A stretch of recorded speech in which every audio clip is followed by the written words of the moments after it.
Well, hello, and welcome back to that thing we like to call Curless Mania, where we talk all things pop, rock, and prog. Man, it's great to have people come back to the channel. And this guy's becoming almost a regular here. This is crazy. George Lamie, welcome back. How are you, man? Going on, Tom? Man, it's doing this, a little bit of this, a little bit of that. Time to talk to boys from Canada. That's right. Let's talk about Rush. We're back to, I mean, we've been doing a lot of Lamie University, which I call it, a fusion university. But we're back to Rush again, which is a band that we both love. So we're like, I said, hey, how about we're always throwing it around like, what are we gonna do? Hey, how about and I know you're not a huge fan of the 80s records, so I'm like, all right, let's stay away from the 80s. Let's how about Counterparts, which to me was sort of like a comeback of sorts. I mean, not I don't know if it's a comeback, but it's definitely a new approach for Rush in 1993. Or, no, should I say a throwback approach? Is that more like it? Well, it is a comeback of the guitar. Let's Yeah, let's be honest. The guitar was on the bench for a few albums, and it yeah, came. yep, yep. So Counterparts is what we're here to talk about. But then in the meantime, we have this, let's talk about Counterparts on this date. And then in the meantime, my YouTube's blowing up with all these announcements about Rush. I'm like, what is going on? What's happening? And Yeah, and it's like, oh my God, they're gonna tour. So I thought of you, I thought of a lot of people actually. But you're one of the people I kind of thought of like, oh, I wonder what George thinks of this. So I got to pick your brain before we get into the album. What's your take on the 50 something tour, the 12, was it 12 dates? The musician choices, what do you think? they added more dates today. They added two dates to L.A., New York, Chicago, Texas, and one other one. So now all those cities are 4 night stands. Wow. Yeah. Damn. And of course, people being people, there's people bitching in the comments. Why are you going to add more dates in the few cities you're doing? Why aren't you playing these other cities? Nobody's ever happy with anything. No, no, no.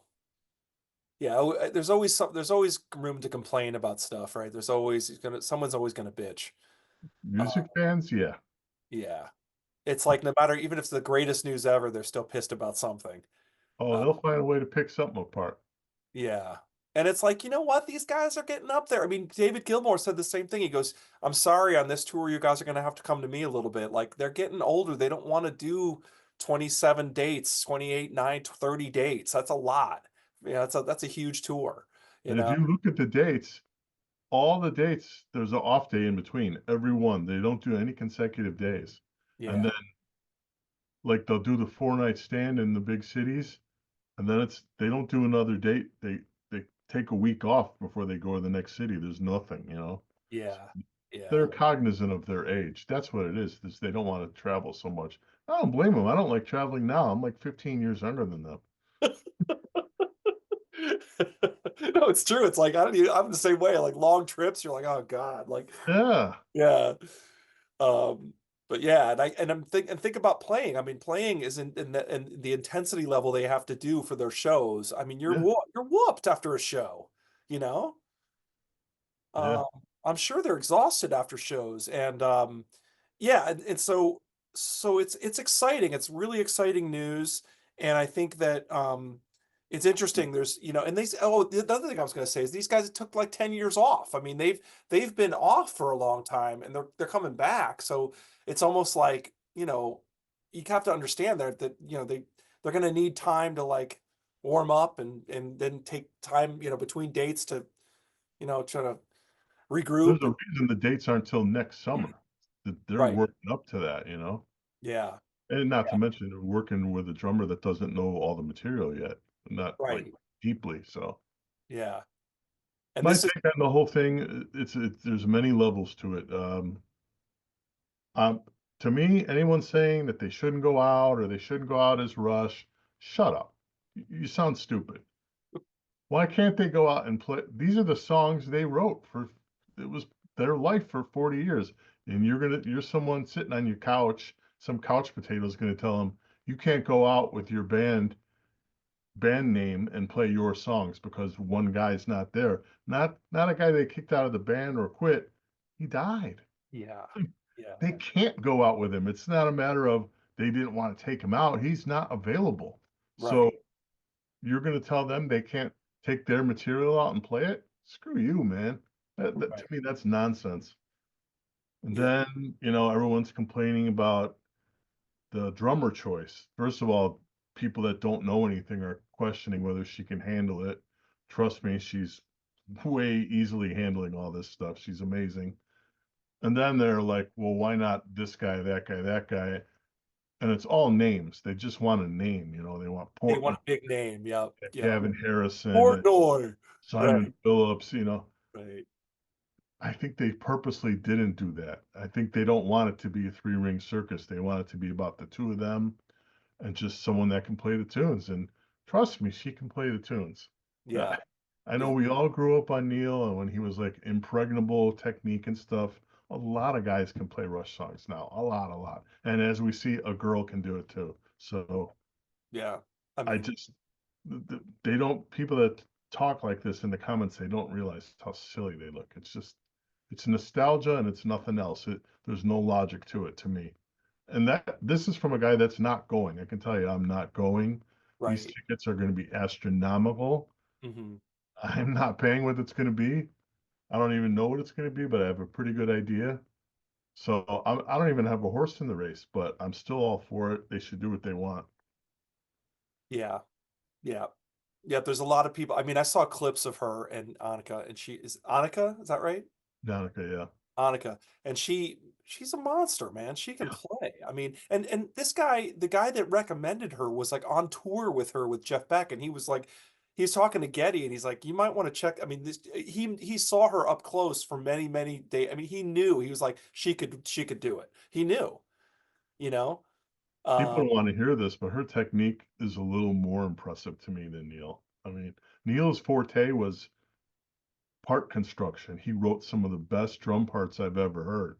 Like the right, parts sing, like you can just sit here and recreate them in your head because they're that memorable. But that's not a part of what this is. This she's going to go out and replicate all that stuff, not write herself.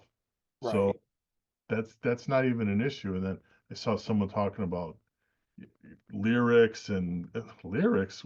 No one said anything about a studio album. Slow down, man.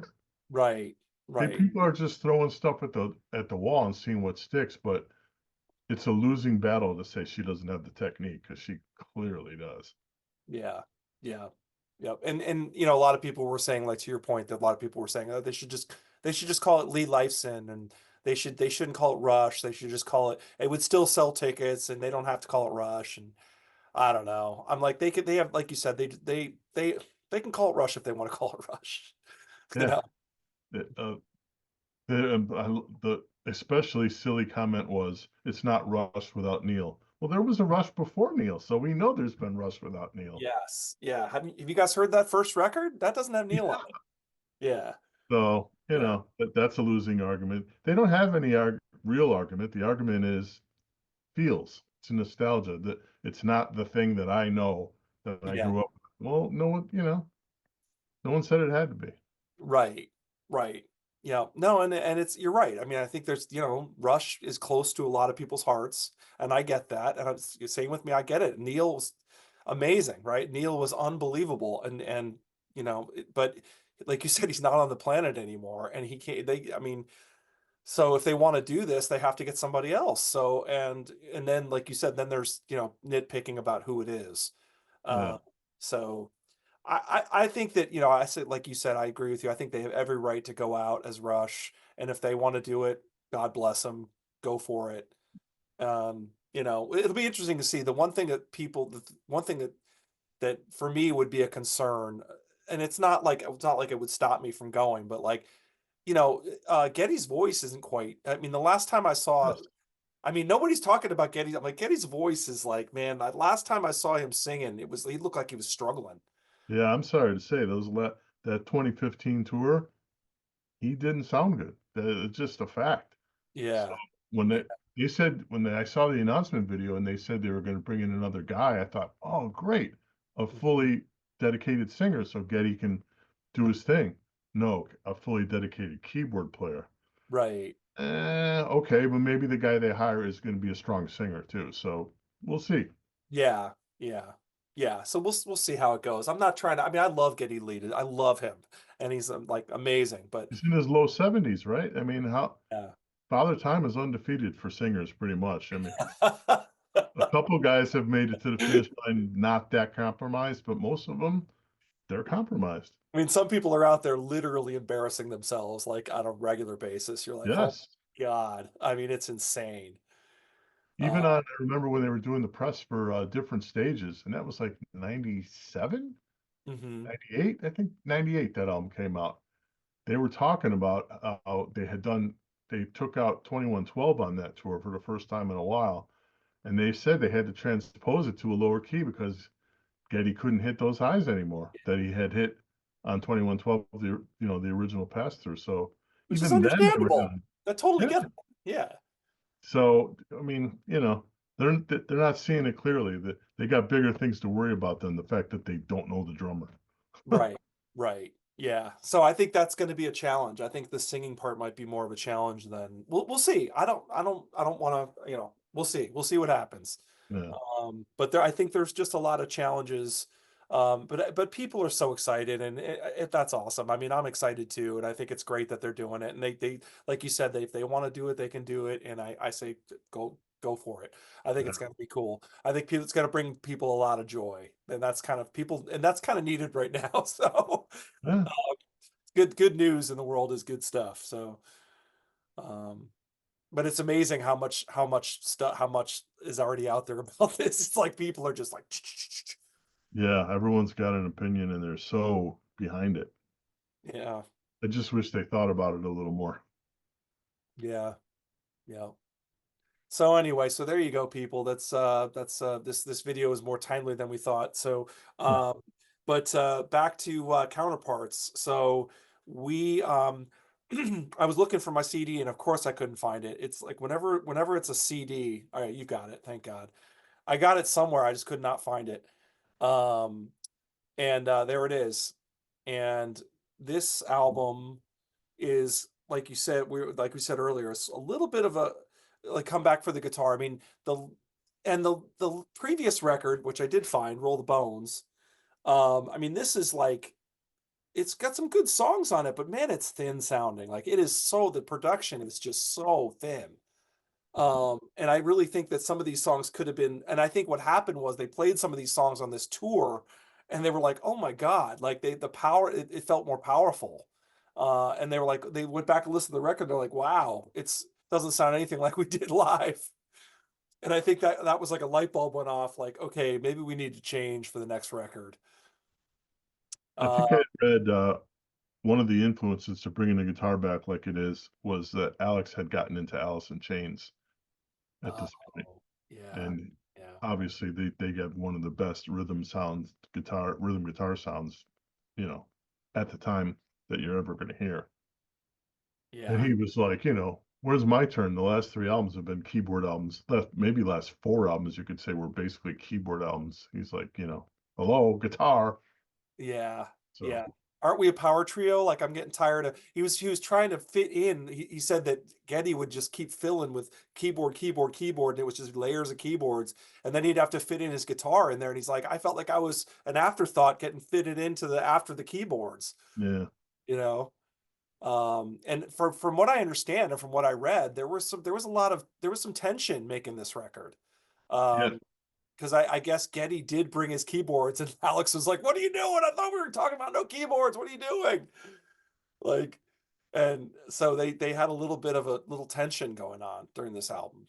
There's one point I think it's in Cut to the Chase where there's a little bit of Hammond organ, and when it comes in, it feels wrong. It's just like, it's like only on one, I think the second verse maybe right before the solo, and it comes in, and I'm just like, nah, this shouldn't Yeah, even be there. yeah, This album feels so organic and just even that little bit of keyboards don't feel right.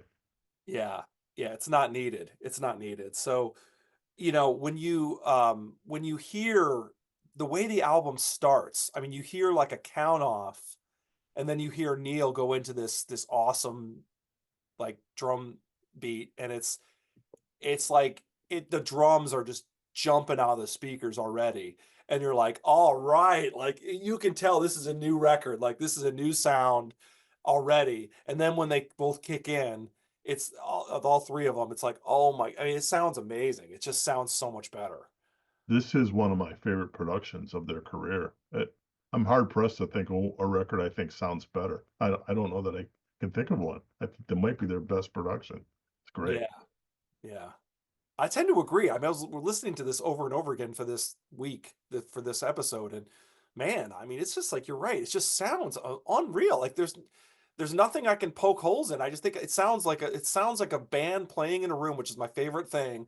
And but with a little finesse, like just a little bit of finesse, but it's a live band in a room. Like it's and the guitars, I mean, everything sounds amazing. And there's way more space because there's no keys aren't taken over. There's a lot more space, Yep. you know? Um, Production. Definitely a strong suit. yeah. And like to your point, this came out in October of '93, which was the height of, it was the height of grunge. It was and they were influenced by Primus, I guess, and like you said, Alice in Chains, and they were listening to what was happening, and it was like everything was getting heavier, and they're like, this seems like the right time to go back to the guitar, like the power trio with guitar out front, you know? And man, they certainly do that. I had written them off. I'll tell you the truth. My history with them, they were my first favorite band. You know, that one band that's like the band. They were my first, and I'm in there all the way through. Definitely through Grace Under Pressure. Power Windows, I was like a little, I'm not sure. Those next three, Stinkerville for me. Hate them. I Yeah. don't like any of them. I just feel they're so lightweight, very uncreative. All the electronic sounds I hate. I just don't like anything about them. At the time, I didn't like how sterile Getty sounded. I grew to like his singing approach on those records, but at the time, I didn't like that. I just didn't like anything. They backseated the guitar, the whole spiel.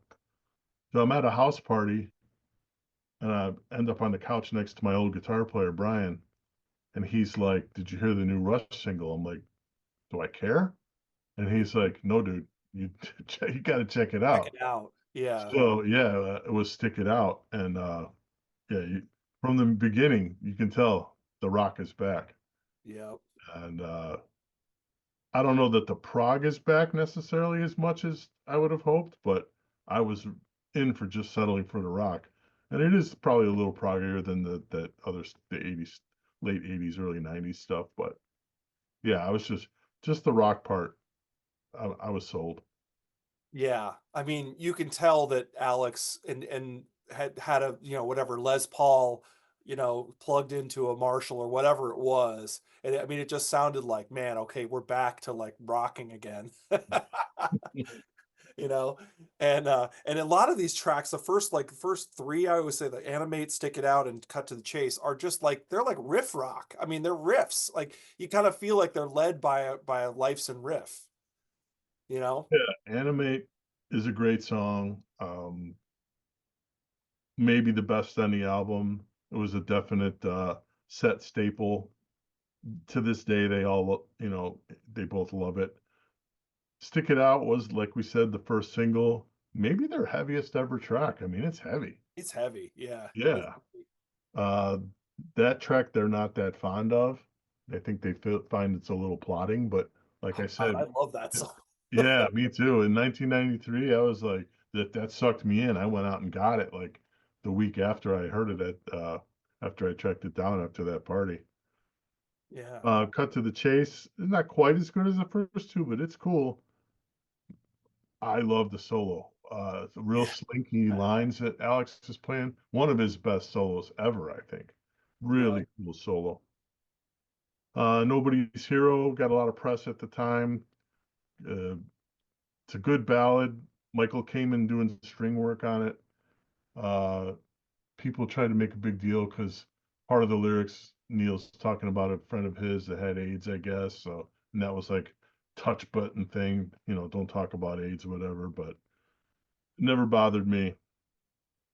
Between Sun and Moon, is that an AC/DC riff? I mean, that that that starting riff and then it comes back later, that's like an AC/DC riff, man. It's It, I'm like, wait a minute, what is this?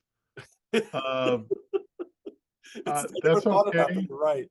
You're I right. like the chorus more than the riff, the verse riff. Chorus is catchy. Um, yeah, that's a pretty good song. Alien Shore is a solid track. Speed of Love is the first speed bump. Ironically, for me, it's a softie. It's kind Yeah. of emblematic of the stuff from the three albums before to me. Yes, it sounds Like, like something off Roll the Bones or something. Yeah. yeah, Yeah. it's just a little bit limp. I mean, it's not the worst thing you've ever heard, but I do skip it most of the time. Double Agent, another heavy tune. That Yeah. the riff where Neil's playing the quarters on the China and they got the mechanical overtone vocals on it. That reminds me of something like from the 70s. It's Yes. cool. Yes. That's maybe my one of my highlight parts of the album. I just love that part. When that kicks in, I'm the same way. I'm like, I love this. So that there, there, there, there, there, there, Yeah, there. that's a headbanger, man. Love that. The other parts in that song are not as cool, but it doesn't matter because the as a whole, it's a great tune. Yeah. And then they back it up with a "Leave That Thing Alone." Cool instrumental. I mean, it's Rush. The instrumentals are almost all good. I wouldn't put this in the YYZ La Villa category, but probably the next group down. Yeah. Really good. Hmm. Each guy gets to shine in it. And you got Cold Fire, another solid tune. If a little bit soft, but it's energetic. It's got another really cool Alex solo in this tune. Another Yeah. one with some slinky lines. The first couple lines kind of sound like you're trying to go for a Holdsworth thing, a little, some kind of, Yes. yeah, like a little Yeah. legato moves. Yeah. And then Everyday Glory, to me, this is limp. I mean, it's my least favorite song in the album. I would have left it on the cutting room floor, but I was reading some reviews on Rate Your Music, and a lot of people like it. So it just depends on what you like. For me, not so good. But Yeah. that Yeah. was my take of it. Yeah. No, it's interesting. You're right. I did see a lot of people love Everyday Glory. And Speed of Love, actually. Yeah. Like you said, I mean, it's kind of a long record. You could take a song off this. You know what I mean? And for Yeah, you, I it's, looked. It's like 55. So if you take one of these 5 minute songs, either Everyday Glory or Speed of Love, and bounce it, you yeah. know, it I mean, becomes that much better. that was my only niggling thing about this record. It kind of seems a little bit long, and it's almost like he definitely could have dropped a song, and it probably wouldn't hurt the record. No, Probably make it better, actually. Like you said, "Speed of Love" is the one song that kind of, I agree with you, kind of sticks out like a sore thumb because it sounds like you said, the albums before. It doesn't sound as much like the new sound. Uh, yeah, it's not a bad song. I don't hate it. I just don't. It just doesn't really fit. Um, and Everyday Glory, maybe I like it a little bit more than you, but it kind of goes on a bit long. I think it overstays its welcome a little bit in my opinion. yeah, But man, the highlights that you talked about are my highlights. I mean, I really liked the hard rock and stuff. Like the first three tracks, I just love how it comes out swinging, yeah, and I love that. And then Nobody's Hero kind of feels kind of like a goes down, and the acoustic guitar comes in. You're like, okay, this feels a little bit out of place too, but it's okay. Um, but then Between the Sun and Moon is cool. Alien Shore, very cool. Double Agent, man, like you said, that middle part, that is so killer. Uh, yeah, it's like, here we go. This is the more like the Rush that we want to hear, you know. Um, and and Alex is just and Cold Fire is really cool too. It sounds like he's playing a telly or something, but it's cool. It's a good song. And like you said, lots of energy on that track. And Alex is just playing out of his mind on this. I think he realized like, okay, the guitar is going to be featured and I'm going to kick ass. And here we go. And because like you said, his solos are great too, yeah. you know, and he's just going off. And I love it. And It's interesting. I mean, do you think there's any, I mean, there's, Neil's famous for having these themes on the records, but he said that this album didn't really have an overriding theme. I'm hearing some things here and there. Are you hearing any themes going on? No, and No. I'm not a big lyrics guy, but I remember at the time thinking that the lyrics in this album were a little bit subpar for him, like a little clunkier than I'm used to. Like Yeah. I see certain devices, like groupings, where it's very simple pairings and stuff that didn't seem very Neilish. It seemed like this was a step slipping down the slope a little bit, like, you know, not so great. Yeah. Yeah. Yeah, I mean, he said something about, and because what I heard was, I hear a lot about like men and women, which is not something he usually talks about a lot, or writes about. And I heard a lot of stuff like duality between men and women, and then Yeah. because like, and then they have that the counterparts that kind of reminds me of like men and women, like it's Yeah. and I don't know, it's and then Uh, there, there's multiple songs where the word sexuality is used. It's like, yes, yeah, what are we doing here? I've never heard sexuality or sex brought up in Rush songs until this record, Yeah, ever. So yeah, yeah, so I'm like, okay, so something's going on, and then he talks about heroes a lot on this record too, and Everyday Glory and Nobody's Hero, and a lot of like hero type stuff. But like you said, I don't think there's any overriding theme. I think it was just him finding some topics to talk about. Uh, yeah. and maybe he was thrown off by the hard rock. I don't know, because who knows? But I mean, I think the words to the first, again, I keep talking about the first three songs, but I love those first three, and I think they all, even the words and everything, they seem to work. So Yeah, if I had to pick a top three, it would be Animate, Stick It Out, and Double Agent. Those are my big three on here. yeah, And yeah, then the that's next group would be like Cut to the Chase, Leave That Thing Alone, stuff like that. yeah, yeah, that's that stick it out riff though. That you're like, oh my god, it's so tight. Yeah, there's just something about it. I mean, it's simplistic, but even they play that riff and stick it out, and Neil's just following with it, just hitting all the accents of it. But there's something about it. It's just like primal. So crunchy. It's so Yeah, crunchy, you know? And I think that that had something to do with, was it Kevin Shirley, I believe, was the engineer. And he was the one who was like, because, Alex had gotten so used to like, oh, I'm going to play my Telecaster and I'm yeah, going to plug it direct and I'm going to do it. And he's like, dude, put that guitar down, go out into the studio, turn your amp up. Like he was like really pushing him to do different things, yeah. you know, which is cool. He said that he was getting used to playing in the control room, and he's like, no, no, no, go out in the studio with your amp and play in front of it. I just thought It that was was cool. a definitely needed dose of adrenaline for me to Yeah, bring me back into the fold. And yeah. then, it's totally weird. I don't know where you stand on this. They basically they tried to make the same record with Test for Echo, and it doesn't work for me. I like Doesn't three work. Thank you. I feel the same way. songs. I don't like Test for Echo that much. A lot of people, I'm like, I don't like that album that much. It's You okay. could just give me Driven and Time in Motion, and you can take the rest of it. They'll do There's nothing for me. no, it's funny that you say that because I had the same thing about Test for Echo. I'm like, that's one of my least favorite Rush records. It almost feels like they lost focus on that album. Like something's wrong. Like something seems off. It almost sounds like the B-sides of Counterparts, like Yeah, the lesser version of that. That to me, that's what I always thought. yeah. No, Yeah, I was supposed to get excited about the title track. Okay, it was pretty cool, but uh, it's it- okay. yeah, if that's what you're going to push at me as a great song, I got to disagree. Yeah. No, I always rank a Test for Echo kind of low because I keep trying. I want to like it, but I just don't. I don't. It's just like Yeah, it's like the songs just aren't. They're not there. Like there's not a lot, and the energy seems to dissipate a little bit. And like you said, it just sounds like B-sides. It doesn't sound like I don't know. no, I don't know.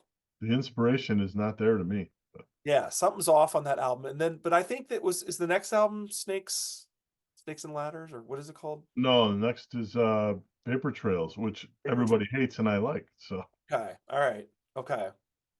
Um, is it Snakes and Arrows? Is that's it? Snakes and Snakes Arrows? and Arrows is, yeah, the after Vapor Trails. I like that album quite a bit. I like that one. I'm in the middle on that one. Okay. I don't love it, All right. but then everybody kind of likes Clockwork Angels, so they went on a high note. Yeah, it's interesting because I didn't think I was gonna like Snakes the later stuff, and that's like I kind of like I like some of the I mean some of the stuff on Clockwork Angels is heavy. I mean, there's some heavy Yeah, stuff. that's the thing about this album. All the albums after this retained the meat, the meat Right, on the bone. The guitar never goes away again. So this right. was a very important album It's to me. hugely important. Yeah. Yeah, Yeah. And I really think that they listened to this record and went, this sound because this thing is very thin sounding. Like this is not the production on this is so weird. It's just yeah. it's not that good. It's pretty substandard if you ask me. I Is don't that? think that what's his name, Rupert Hine was the right producer for the band. Like I you was said going to say Rupert the albums Hine. that you didn't like, he was the producer on. Yeah, Um but there's funny, I remember watching a video Rush ranking of somebody, I can't remember who it was, but they were saying, I thought it was very interesting. They said they thought the songs on Roll the Bones were better than Counterparts, and that if they had done Roll the Bones and Counterparts production, or something like, I thought it was interesting. I was like, like, I don't know, interesting. But like Dreamline and Bravado and Ghost of a Chance and I don't know, but like some of the I could see how you're not into this record because it's pretty light. It's pretty lightweight. yeah. I have a. I don't have it anymore. Actually, I never owned it, but I have a boot from Counterparts tour, and they open with Dreamline, so you can hear them play it with the rig that they're playing on the tour for Counterparts. Yeah, it's definitely snappier. Actually, I think they do Bravado on there too. I don't remember how that goes necessarily, but yeah, it's kind of interesting. Yeah. Production's a definite issue on those records. They're all very brittle, Oh, it's a thin. massive issue. Yeah, They're way too brittle. It's like there's no bottom end on any of it. Um, especially Hold Your Fire to me. Hold Your Fire, I can't do that record. Just can't. yeah, yeah. Yeah, I mean, I get it. I totally understand because it's a different band. I mean, what was Yeah, it? Was it Chris Allo that said that? He goes, "Hey, like I was getting into Rush or whatever," and then he's like, "I listened to movie pictures. I'm like, I'm all in. This is awesome. This band's amazing." And then he said somebody gave him the tape of the new album or something, and it was Hold yeah. Your Fire. And he goes, "What the hell? Is this the same band?" We did that So was a Seat show. We did worst and best albums of Rush, and Hold Your Fire was the consensus worst album. I think there was six guys on the panel, and three of them said this is the worst. yeah, yeah, yeah. I could see it. I could see it. I mean, especially if you like the earlier stuff, it's like, what is this? What band is this? This is like a different band. Yeah, Um, pretty much. so yeah, so we're getting out into all sorts of Rush tangents, but that's what we do here. We don't, I don't, we don't have to. We can talk whatever Yeah, we one want. thing Say leads whatever. to another with this band. What's that? One thing leads to another with this band. You have all these tendrils that are interconnected. Yeah, it's kind of impossible not to talk about the whole catalog. It's kind of hard. Yeah, Because there's so much to talk about with comes to Rush. So, and I definitely want to do more Rush. I want to do more Rush content. So we'll talk more Rush at some point. But it yeah, was so weird when you came to me and you brought up this album, because if you take away the my big four is that group: Farewell to Kings, Hemispheres, Permanent Waves, Moving Pictures. To me, that's the best four-album run in music history. yeah, And yeah. then I also, in the next group, I love Signals and Grace Under Pressure. I think those are Okay. great records. Yeah, Not the same kind of records, but they're great records. yeah, There's a group three. This is in my group three, yeah, maybe the yeah, top one of them. I mean, I love this. I love Fly By Night. 2112 would be up there. I mean, so when you said this, I'm like, yes, that's an album to talk about for sure. yeah. That's interesting that you brought up I because my feeling at times was that this is almost like a '90s version of Fly By Night. You Yeah, know, it kind of feels like that. It kind of feels like back to Fly By Night kind of territory. I mean, not. There's no epics. There's no there's no By Toward the Snow Dog, Right, right. but you know what I mean, just the feel of it, you know. Um, so yeah, so no, I thought you might like, because I know you like heavier stuff, so I thought, oh well, Counterparts is definitely back to heavy, so he might like that one. Yeah, Absolutely. yeah, yeah. So all right, well, I don't know what else to say. I mean, unless you have any other closing comments about it. No, if somehow this album has escaped you and you like other Rush, don't sleep on it just because some people don't like it. Go out and check it out. I mean, to me, the songs all have appeal. So, Yeah. Yeah, definitely. No, I agree with you. I think it's if you totally agree that if you've been sleeping on it, it's time to wake up, because it's a really good record, and you crank it. I mean, I cranked it in the car today, and I was just like, yeah, like I was loving it. I just think there's some songs that just crunch so much, so great. You know, it's awesome. yeah, You know. absolutely. Yeah, they were a great power trio, man. No matter whatever else they were doing, they always had that core of the power trio, you know. So, um, When Alex does his riff rock stuff, I mean, it's good. yeah, yeah, exactly. They like that's the other fly by night thing. There's just so many good riff rock tunes. The first three songs on that album are, eh, that's before they went progressive, and it doesn't matter. It's just the riff rock is so good. Exactly, exactly. What is it? Anthem? Is that? Anthem and Best I Can and Beneath, Between and Behind. I Oh, mean, that's yes, yes. those Beneath are the just Nine. rockers, man. Yes, That's yeah, what that's what a lot of the stuff on this album is about to me. yeah, totally. No, and man, Alex can write a riff, man. That guy can write a riff. Yeah, You know, that's maybe one of his unsung talents. That guy is a riff writer. And his riffs are kind of unexpected. Like he'll do something, you're like, whoa, that was cool. Like I wasn't expecting that. But it still really sticks in your head. So awesome, awesome riff writer. Um, so yeah, I don't know what else to say. I think we covered it. Let us know what you guys think of this record. What do let us know. We want to know in the comments. I read all the comments, so let us know. And and yeah, crank up some Rush. This put Counterparts on and crank it up, and if you haven't listened to it in a while, do it. You'll thank us later. Uh, yeah, should. so so George, thanks again, man. Thanks for coming back. We appreciate it. Happy to do it. Yep. Yep. It's always a blast, man. We always have a good time. So and yeah, that's it. So hit the like button, hit subscribe if you haven't already. Appreciate it. And we'll see you, yeah, link below. And we'll see you next time on Curless Mania. Take care. See ya.